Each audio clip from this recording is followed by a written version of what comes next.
ain't going back, not gonna buy into all that. Hey, ain't gonna hide, gonna let all the fears slide. Got Mother Nature is on my side, got all of the loving growing inside.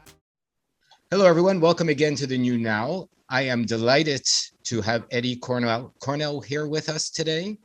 He is ex-military, ex-OPP auxiliary. We are continuing our series on how to be strong, how to be free, how to be a man. Eddie, thank you so much for joining us here today. I am delighted to be sharing with you. Thanks, Andrew. It's great to be here. Really appreciate that. So perhaps you can give us, I was going to give a longer introduction, but along the way, I figured I'd stop and, perhaps you can give us a bit of your own background, how you came to be where you are, a bit of what you've done with your life, and, how you got that strong look on your face, which I appreciate. Okay. Well, I started out my career in the early 70s in the military. And, I really wasn't a person that liked to follow orders or a command structure. So I found myself in a system that I didn't really fit in, and was, a person that tended to question things, and it really wasn't the most popular thing. So I think what happened, luckily for me, is that as, I got training under my belt, they seemed to either want to get rid of me or promote me and give me more freedom so they didn't have to deal with me and my questions. So I was very fortunate that I sort of became a freewheeler in a sense in the military that most people don't get to experience in a big way. I was very lucky. And so I did that for 22 years. And, I went into the reserve units after my military career as well, and kept that going until about 2013. Around the same time, I joined the OPP as an auxiliary officer, which was great. I wanted to see what it was like to be an officer and to serve your community. I did that for several years, and it was very rewarding. And, just to kind of back up in time, back to questioning things, the experiences I had in the military with, different operations and different training, led me to be a critical thinker and look at things from a different perspective than probably most of my peers, and even to this day, most of friends and family and so on. So I tended to be the person that they would kind of ostracize, in the sense like, Eddie, what's going on in the world today? So but it's one of those things. I didn't have a crystal ball, but I wish I would have been wrong. But a lot of the stuff that I talked about tended to come true. And here we are today, facing something together that none of us could have imagined that we'd be facing as a country and as a planet, as a human race. But here we are. And we are gathering strength and looking for others that are strong characters that, are able to push and fight this tyranny. Well, as a bit of background, I do want to say to someone who may not be familiar, OPP is Ontario Provincial Police. I'm from Correct. myself.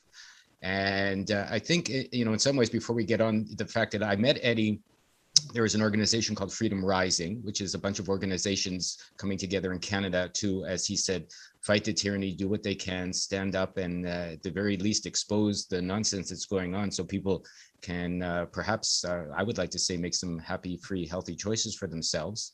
But I think Eddie hit on one thing, which maybe I'd like to expand on a little further, which is interesting, is most people feel, or people I talk to, that if you stand up for yourself, or if you become that rusty wheel, or if, the nail that sticks up, that something bad will happen to you. You'll get hit down and you'll get, pushed to one side. But it seems to me, Eddie had the opposite experience.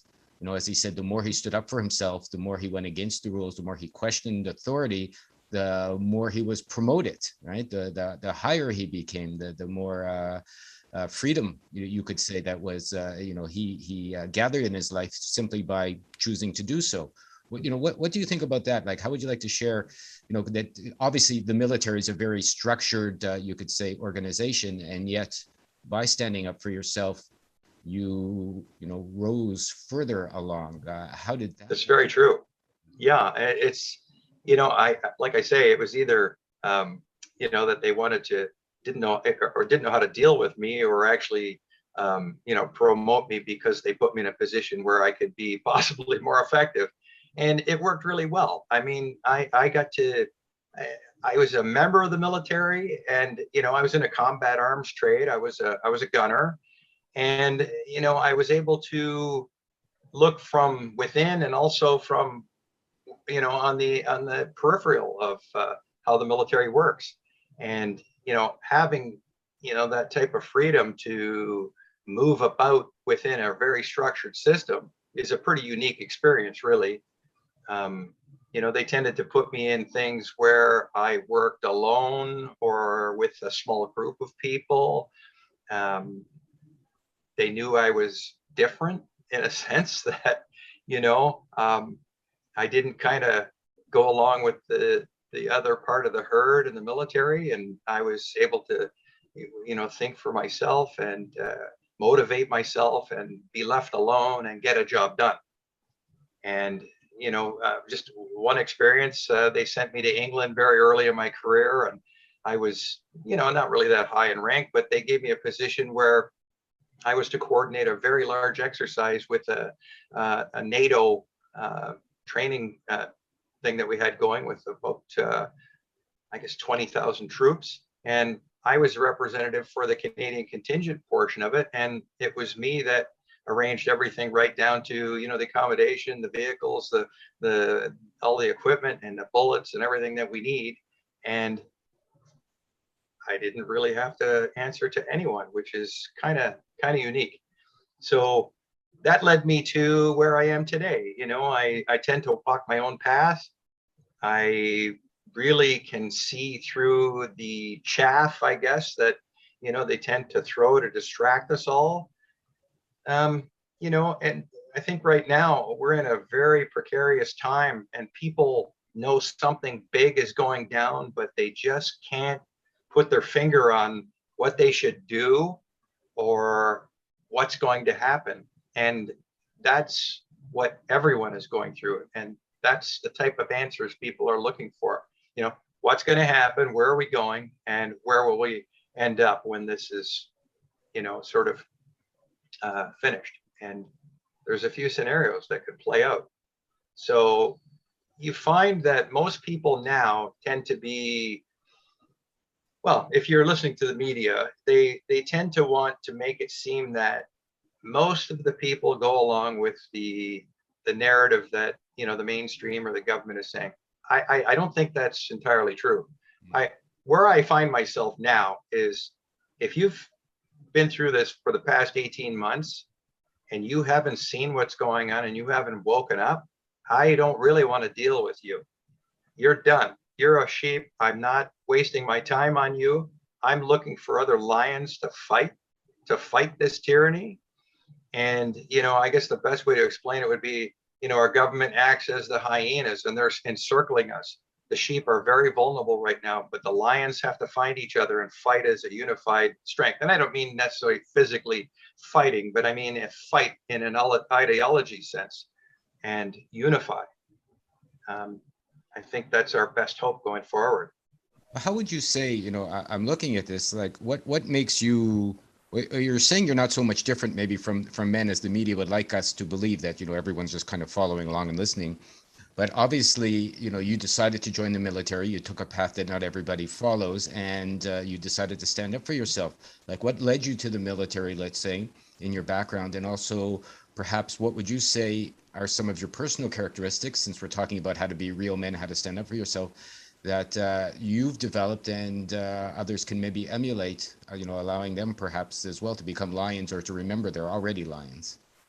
Well, I was fortunate enough that, I really didn't have a, burning desire to join the military. I think, I guess this would be the story of my life. I had a girlfriend at the time, and her dad was a World War II veteran, and I really respected the guy. So I never got the answer to the question. Maybe he did it because he thought that would be something I'd be good at, or he wanted to get rid of me. I never really knew the answer, but I ended up joining. And, I think what really kind of set me in a different direction is I was very early in my military career. I had a very abusive senior leader that wanted to just show me that he had the power over me, that he was going to break me and push me into the ground. And I remember really clearly one day, him saying to me, "You got two choices. You can do what I tell you, or you can go to jail." So I looked at him, I said, "I don't like either choice, pick another one." And he just literally blew his stack. And, there I found myself with a bunch of rucksack gear on my back with my rifle over my head and duck walking down an airstrip in the blazing heat. And that kept up, and he never did get to me. But yeah, that kind of made me very determined to, stick to my guns. And I really did. And it was not always the best decision. If a general or somebody on parade came up to me and was to ask me a question, I'm going to give them the answer. They ask me a question, they're getting the answer. I don't go in for pony shows or, sort of flowering a situation. And I can always remember as a young soldier, the general would come to me and ask a question, which they do as they're inspecting troops. Sure. And I could see the sergeant major carrying his stick, hiding like sort of behind the general. And you could see him make a face, like, "Don't you dare," like, yeah. And then you see him, like he did it, right? And then, the next thing he would say as the general passed on, "Be in my office after parade," So I'd get raked over the coals in the office after for speaking out. And, I think people need to speak out and not be afraid of what they're going to do do to harm you. At some point, they give up. If you show that you have the strength to say, "I don't care what you do to me, you're not going to win," and they actually, you'll see them sort of turn in frustration and leave you alone. And, that happens all in our daily lives, people yelling at you, "Don't wear a mask," or "You got to do this, you got to do that." When I go into a place, I go mask free everywhere. And, I don't know what I'm going to encounter. I walk in, and you need to be the alpha. You need to walk in with your head up and your shoulders back and look people straight in the eye. And I rarely get anyone encountering me and, giving me, sort of a tongue lashing for not wearing a mask. I'm very fortunate that, I don't know if it's the face I put on or my demeanor. I don't know. I'm not a very big guy, but they just leave me alone. And I think if more people did that and had the courage to go out, because I find myself, and you're probably the same way, when you put your mask on and you go into, some kind of business, half the people probably wish they were you. And the other half are probably looking at you like you're the most disgusting human being on the face of the earth. I don't really care what they think. I'm not taking applications for friends right now. So that's, and that's a reality. I don't really care what you think of me. I don't really, it doesn't, I don't lose any sleep at night. The people that I love and work with and, I associate with, they know who I am. I'm a hard ass, sort of no nonsense, tell it like it is. I do not mix words. There's, I don't tiptoe around anything. I'm the guy that most people will look at. "Oh my God, Eddie's going to say, he'll say it. Oh, look out." And that's me. I'm the one that will say or break that uncomfortable silence and say what others wish they were going to say. And it's not always the most popular thing, but you have to be true to yourself. And I think it's fun, to be perfectly honest, to stand up for yourself. And I have to agree with you. When you're feeling strong and you go into any situation with that look in your eye, like you're not going to take any, BS from anybody. You're just, you're not going to hurt anybody, but you're also not going to let anyone hurt you, and Right. or your family. And you're just going to stand there and you're ready to do anything. And maybe that's what most men need to hear these days. It's like, if you walk in afraid, of course, the jackals smell the fear and they'll come They after do. you. If you walk in, shoulders, like I'm not a big guy either. I like to say I'm, 5'8" when I stand up straight, right? Like, I'm not very tall, and, I'm 150 pounds or 60 pounds or something like that. So I'm not a big guy either, but I don't get bothered. I just have that look like, fuck you if you're going to bother me or my wife or anybody who's near me. And I'm not going to bother you either, but, I want to be left alone and be free. And I totally agree. Yeah, how I developed that, I'm not sure. Like that's the other thing I was going to ask Eddie is like, how would, like I like your point in they give you two options and you say no good, I'd like some more please, or I'm going to choose my own. I mean, that's great advice for people to take to heart, in my opinion. Is they give you two options you don't like, go find another one, go find 10 of them. Exactly. You know. And it totally freaks them out. They don't know what to do if you say something like that. Like I don't know what's happened in society. I come from a background in the military where in a combat arms trade, you need to be a man. Where are all the men standing up like they should? They're being pushed around, and they're trying to feminize the male persona. And you know what? That's not the way it's supposed to be. I mean, men are supposed to stand up and fight for their loved ones, and it's just not happening in the way that you would think. I wish I had the answer for that, but we need to step up as men and show that you're not going to push our family around, and you're not going to make us do something we don't want to do. And this has gone on long enough. And if you can't see the lies by now, move out of the way, because you're in my way. I'm pushing forward. If you want to tag along, great. If not, don't let the door hit you in the ass on the way out, because I really, I don't have time for people like that. If you haven't made the decision at this point, chances are I don't think you're going to change teams anytime soon. So the rest of us that are in the fight and holding people accountable, we need to find a way to come together. As you know, Lorenzo, there's so many groups that everybody's trying to do the same thing, and it's great. There's so much going on, but we have two things in common that all groups share, regardless of what your main agenda is: freedom from medical tyranny and freedom from government tyranny. And that both comes under the umbrella of freedom. And we could all unite, even though we have different goals for other things, we can all unite under freedom to take our country back and get these clowns away from running our lives like we've had up to this point. These people don't deserve to be in these positions. No. They should be tarred. They should bring back tarring and feathering, in my opinion. At the very well, least. I'd say worse than that, but Yeah. it's these people. I wish we had a system in some ways like the Republic does in the States, where you had recall, you had a way as a population to remove somebody from office. I mean, Canada and our political system tends to be the biggest pyramid scheme in the world. If you were to set up a business this way, I mean, you'd be labeled as a pyramid scheme, and they'd probably ban you from selling the product that you're trying to push. And our government seems to be structured that way. It's a total dictatorship in the party system, the way we've got it. 100%. And I wish I had a fix. We don't, but I know that we can put some checks and balances in to stop these people from becoming what they've shown that they are now. And I think it's going to take a long time. Certainly, probably won't happen in my lifetime. But I'm hoping that the world we hand over to the next generations is going to be a better place than the one we have right now. The other thing I say to people is, not all of us are going to hit the finish line, right?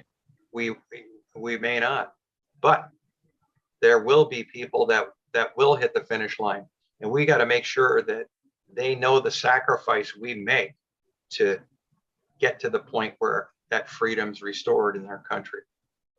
This is our war. Yeah, maybe that's the point, again, because I'm looking for things to see and do, and how to be a man is you're willing to put your life on the line for your choices. You're willing to stand up for what you believe in. Safety does not come first. Extending your life for another few days or a few years does not come first. I mean, everyone's going to the same place in that finish line. In the end, no one gets out of here alive, as they say. So, what are you giving up to get if you're allowing, the monsters that be to rule your life? And, Eddie's right. If you haven't seen what the politicians are doing these days, I mean, in some ways, I think we're lucky. It's become I've seen it since I was 6. watching them lie to my father about taxes and rules and all these things that, they kept promising lower taxes, yet they kept going up every year, or, Right. and I've seen that forever. And I was going, why are you listening to them? I would talk to my father and friends are obviously always lying, and now I think it's become even more obvious to anybody with half an eye open that anybody in power that's not working for you should be, as Eddie said, further than tarring and feathering. Your silence is compliance. And I wish I had invented that line. I didn't. I forget where I heard it, but really that sums it up. Your silence is compliance. And, our government, like you said, with taxation and all the different things, it's always, they make a promise and then move the goalpost. In my entire lifetime, as a Canadian, I'm tired of our government making promises and never delivering. I can't think when our government's actually given, most of the people in the country a break on anything. And they're always telling you they're going to do something, but never follow through. And we need a system that, people in the political arena need to be held accountable. And I like the fact that the States has a recall. And, I'm sure there's problems with that as well, but at least there is something. I mean, you look at now that there's election with Trudeau trying to gain a majority, when it's just disgusts me that our prime minister at this point is calling an election when what's happening over in Afghanistan and the fires in BC, that is huge. And you're trying to secure a majority government. Why? So you can be a much more of a dictator and double down and then not need the other parties to back you up on your policies so you can act completely independent. I think that's what he's doing. But I think he's making a very big mistake. I think he's really underestimated what people think of his government in this country, and you're starting to see cracks. So they're starting to double down, and the lies are coming out in a very large way in the media. So who knows? I mean, we could actually see some kind of a change. I just know that I won't be voting for any mainstream party because all of them are just, they're just off the charts with the rhetoric. I don't think we're going to see any change with any of them. I'm going to vote either independent, PPC, or someone else. I haven't completely decided yet. I'll probably vote PPC. Do I think Max is the the answer to all our problems? Probably not. I mean, but I know what the other ones definitely are not, and they're not getting my vote, or anyone I know. I'm encouraging to do the same. I mean, I figure even if you do vote for somebody, they're there to serve you, not the other way around. And if they don't, what sort of job can you get where you deliver some promises and then the next week you change your mind? You bet on your ass in 5 seconds, right? Or if you had a business where your products made some promises and they didn't deliver, of course you'd be sued and bankrupt and maybe in jail for that, not so long after the fact. So politics is the only garbage game, in my opinion, where they're allowed to lie and they keep getting paid, and then they up your backside, and then they get rewarded for the privilege of I would say. I think you forgot one that's worse than that. A weatherman could be wrong 100% of the time and keep his job, but I think politicians are probably a close second to that. Yeah. I mean, I always wondered about that, but it's true. I've always wondered why people listen to the weather. They're always wrong. I guess you got to say something because you get paid to say something. You got to do something because you get paid to do something. So what do you feel like? I know you're working with Freedom Rising, right? You work with the OPP. I've been publishing in print for past 12 years. We had a newspaper which said elect to govern yourself on the cover since the beginning, because we figure even if you do vote for someone, if you're not governing yourself, you're definitely in trouble, because as Eddie went through a system. He worked for an organization. I think this is a good inspiration for most of us. Is he went into the police, he went into the military. He's being an independent man now, and he still didn't follow the rules if they didn't feel good to him. Right. So, maybe we do need, some organizations to help with our life. I have an opinion one way, and many people do. But if everyone went into those organizations and stood up for their moral integrity, well, the world would be a much different place. So what would you suggest, let's say, to men listening to this, what they can do, a few things that might be possible, over the next week and then the next year and then perhaps for the next 5 years, and how they can help change things? Grow a pair. you know, that don't be afraid. You know, you have to kind of take that leap of faith and, you know, be true to yourself. Follow your gut. Your gut's never going to lie to you. You're finding more people now, and this is where the confusion comes in for a lot of people. Their survival instincts are kicking in. That God-given instinct that you have is starting to come alive, and it's been subdued for decades. Listen to it. It will not steer you wrong. Your moral compass will tell you right from wrong, even when it doesn't seem that way at face value. Your compass will never, ever lead you astray. Listen to it. That's what I would suggest. And I don't think a lot of men really are. And that's something that we need to do. And take charge, be responsible for your actions and your family's actions, and hold the people, you know, at the municipal, through the provincial and the federal level accountable. Speak out. You know, put yourself in a position where it's uncomfortable to say something to somebody. You know, that's the only way that we can make a change. If you sit back and let everybody else do it, nothing's going to get done. It just doesn't happen. And they know that. 100%. I think if you're on the fence, if you're a man on the fence, this is a you know, aim to men, let's say a woman as well. But if you're a man on the fence, you haven't been comfortable, put yourself in an uncomfortable position. You know, I read, before I started doing the New Agora, maybe 13, 14 years ago, a quote, like I used to complain like every other, let's say, baby in the world. It's like, oh my goodness, the politicians are doing this. Oh my goodness, this is a bad rule. Oh my goodness, this is bad food. Oh my goodness, these corporations are whatever, you know, take your pick on what they're doing wrong. And then I read a quote that all it takes for evil to take over the world is good men to do nothing. That's exactly right. Kind of, you know, and that slapped me right in the head. I said, holy fuck, you know, I'm just a big baby complaining.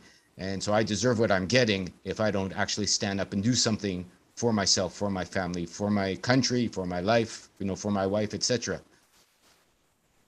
It's very true. And, you know, I'm not trying to leave women out of the picture. Some of the toughest fighters I've ever seen in, you know, my day-to-day life have been women.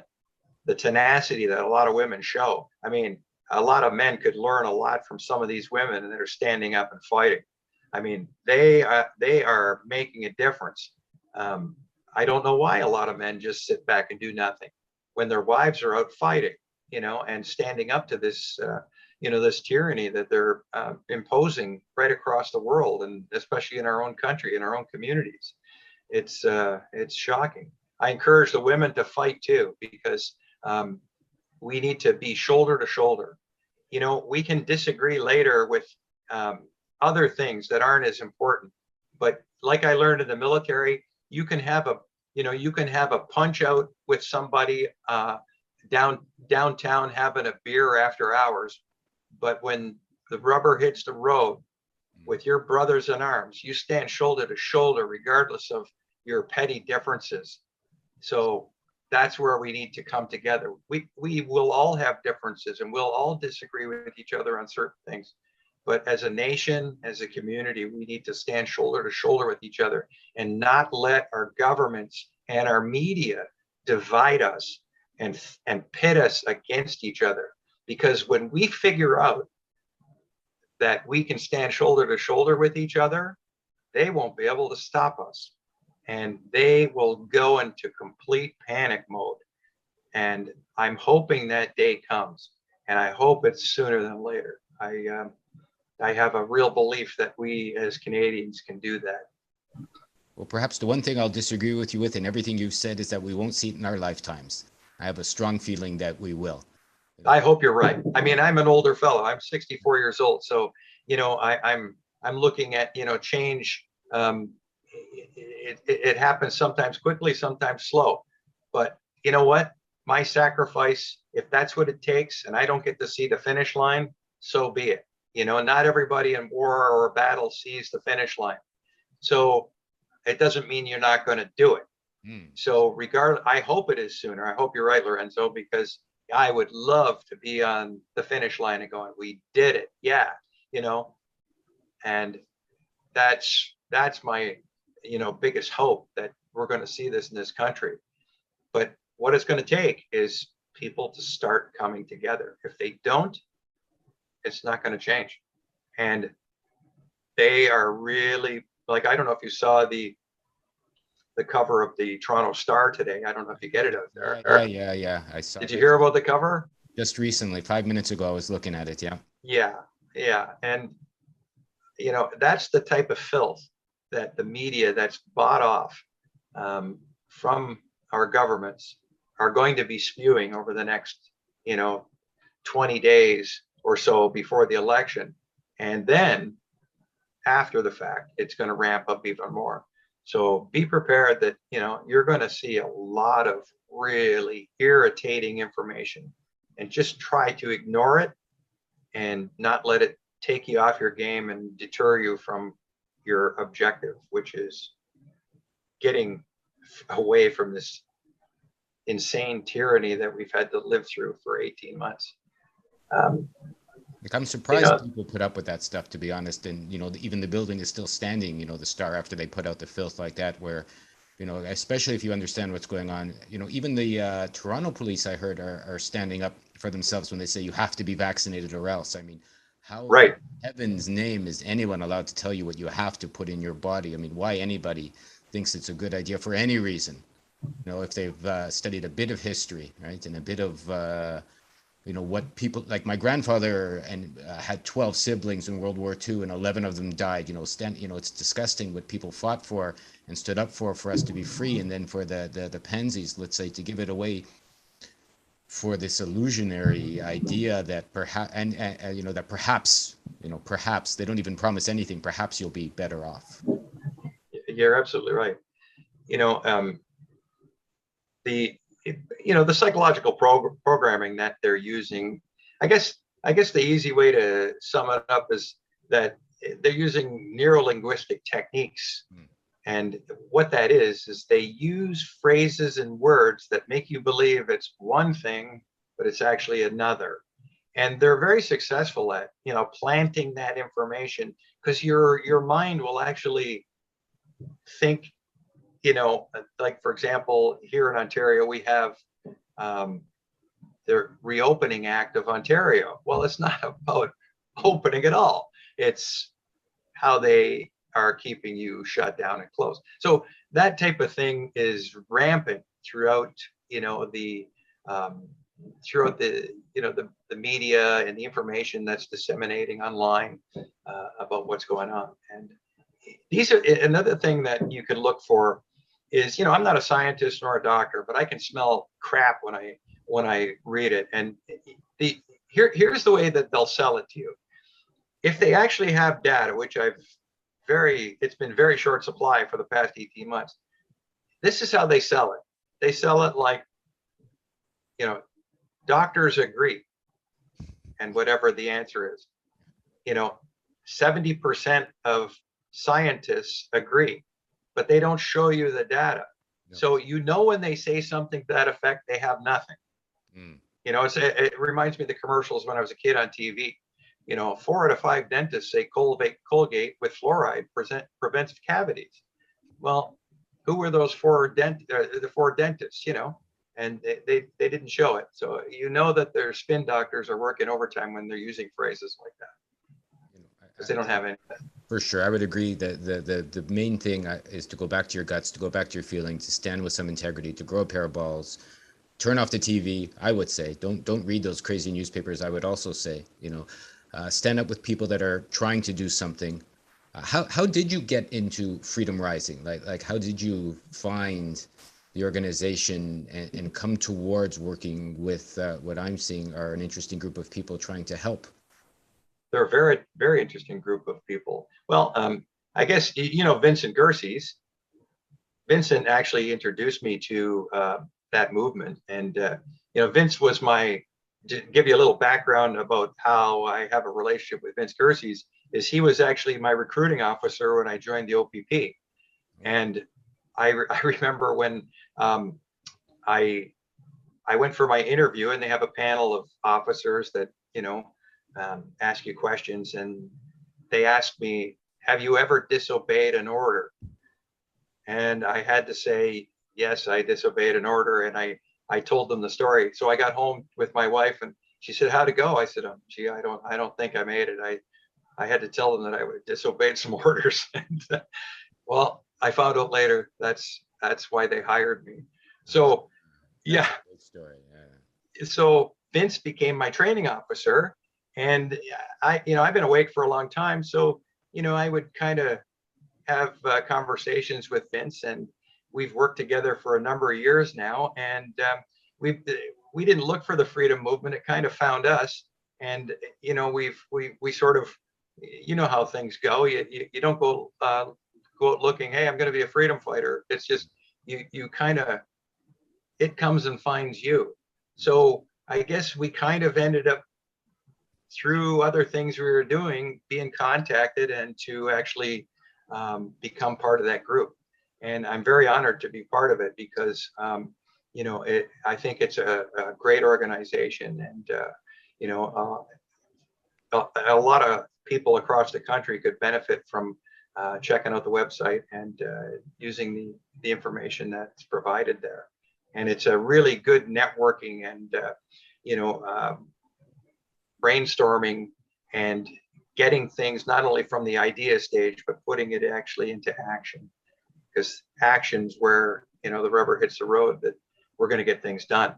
And these people are serious. They're in it to win it. And I like being on the winning side. So that's why I'm there.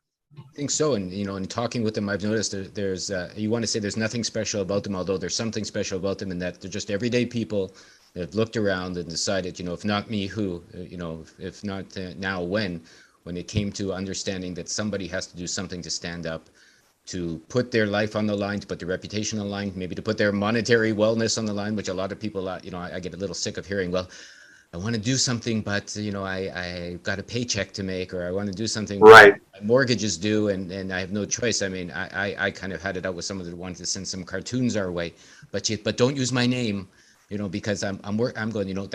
You're the problem, right? Right there is that there's probably, everybody understands, like you said, they can smell something's rotten. There's a rodent under the floorboard, so to speak.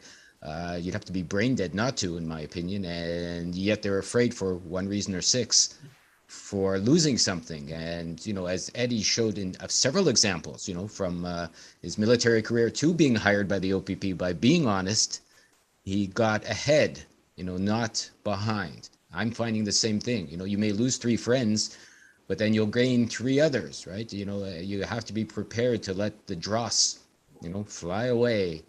So Eddie, I think from what I've seen, so like on a day-to-day basis with Freedom Rising, are you going to protests? Are you giving more interviews such as this? Are you just sharing, just your background and how you became what you became? And, being from the inside out too is very inspiring, which is why I wanted to talk to you, seeing someone who's been in the army and the police and is standing up, for me shows you that, the people in authority aren't all bad. Well, I've been, speaking publicly at different events and rallies and protests. I've been at countless numbers of them. And, I seem to have been the first veteran that's speaking out, and I'm looking around going, where's my brothers in arms? How come they're not speaking out? I don't mean people that are active at the moment, because you're in a really tight position in the military that you can't speak publicly. Believe me, they make it extremely difficult. But there's thousands of us across the country. We need to hear from you. We need you to stand up. Like I don't understand. And I thought, like Vincent Gersey's I mentioned, he was the first police officer to stand up in the country and speak about what's going on. I don't know if I was the first veteran, but I was certainly among the first. And I seem to be alone. When I speak in a public forum, I ask how many veterans are in the crowd, and I don't see any hands. And it's kind of disturbing to me that the veterans aren't stepping up in a much bigger way.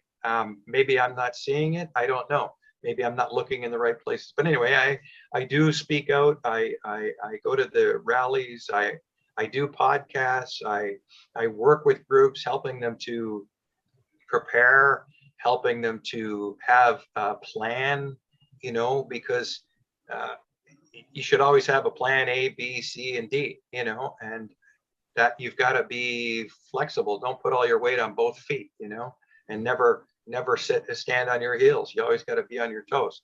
So that's kind of what I do. And, you know, now that the summer's here, we've all had a nice little breath of fresh air where not a lot's been going down, and they've played upon that, you know, people are getting fat and lazy, drinking beer, barbecuing in the backyard, which is great, but you know, it's coming again, and they're going to come down hard.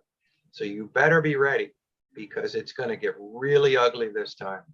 And they're going to go for all the marbles. And I'm hoping that people who have sat on the fence get off the fence and do something.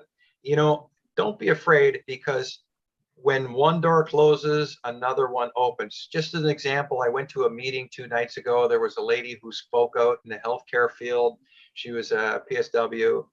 And, you know, there was a newspaper article from one of the local reporters that ended up, you know, getting pretty good circulation. He doxed her. Anyway, you know, her employer didn't fire her. It was getting to that point, but she found a new job in a completely different field, and she's happier than she was in the job that she was doing. So, and she works for a company. She doesn't have to wear a mask. She doesn't have to get vaccinated. So you do the right thing. The right thing will come to you. It really will. I think it'll find you. Yeah, I think that's the best thing to share with people. It's like there's always options, there's always alternatives. Even if you can't see it, you have to make the choice first. You know, you can't be waiting for someone to hand it to you. You know, a man makes the choice, goes out into the unknown, looks for options, finds alternatives, you know, builds them if he needs to, you know, digs for them if he has to, flies towards them, whatever it takes, you know, as Yeah. Eddie said, and I've seen too, nothing can stop you if you make a choice to make your life the way you would like to make it, you know. And, you know, I think one of the positive things that have come, or has sort of come through during this whole 18 months, is that, you know, when you speak to groups, or you're part of groups and doing different meetings online, for example, it's not really important as so much what you do for a living. You know, you're now associating with people based on their character, not on what they do for a living. So we look at people in a much different way. I think that's probably going to be the best thing that ever happens to us when we get through this, because that judgment of judging people by what they do is going to be secondary. It's what you do as a human being to your family and friends and to your community. That's what's going to be the test, your character, more than anything. I would agree. I think the challenges that are rising in front of us have shown me what I've always felt was possible, in that, you know, you see where the nonsense lies, you see where the truth can lie. And I always liked old movies, or maybe old novels I used to read, where community came together, people were close, big families, you know, small towns where everyone knew everyone and everyone trusted everyone, as you said, not because of how they made their money, but because of who they were and how they helped your life and how you helped their life. And I get to meet people like Eddie. I've met people all across the world over the last, you know, 18 months or so that I never thought I would get a chance to meet. And I'm seeing, you know, there is a new community coming. I think it's already there. As far as men joining us now, I think in some ways they could be lucky in that there are people who have already gone first. There is a good core of intelligent, strong, brave people out there. And all you got to do is get off your ass and perhaps, you know, look the other way, you know, and see where that takes you, I would think. Don't be afraid. Don't be afraid. Stand tall and stand shoulder to shoulder with your beliefs and the other people that share your beliefs, because you'll have each other's backs, and you'll be surprised the support you get when you actually break free of the mindset that there's nothing I can do. There is something that everybody can do. And once you discover that, it's the freedom that's going to give you, you will never, ever be able to deny that. And that's something you'll crave for the rest of your life. So this will be the deciding factor right now, that you need to make that decision. Either you're going to be enslaved or you're going to be free. And when you make the choice for freedom, nothing else matters as far as how they can try to come after you with your ideology and the way you're thinking. It's like being reborn in a sense, once you make your mind up. I would agree. Make the Don't choice. be afraid. Don't be afraid. All right, Eddie, I think maybe that's a good note to leave it on. Don't be afraid. Make the choice for freedom. I'm going to leave more information below this chat with Eddie. If anyone has any questions or suggestions or recommendations or would like to contact him to maybe speak at their rally or their movement, gathering, what have you, feel free to leave it below. I will pass the information along. Eddie, is there anything you'd like to leave our viewers with on the way out? And, thank you so much for joining us. I would just like to say, keep the faith, everybody. We're going to win, and it's going to get rough for a while, but we will win. Do not give up. Don't give in. Hold the line. Great advice. Great advice. Don't give in. Hold the line. There are other men out there willing to support you.